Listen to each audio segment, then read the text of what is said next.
Sa sulok ng may ilaw na syudad, merong mga nasa anino nito.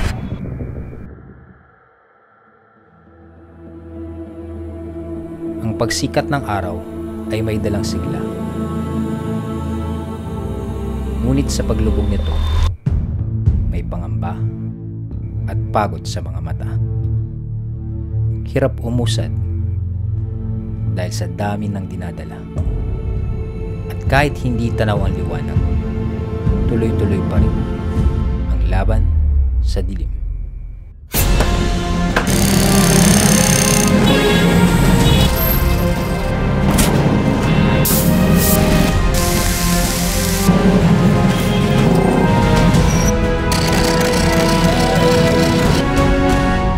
At sa pinakamatinding pagsubok, dalangin at hiling, liwanag ng bukas, sana'y dumating.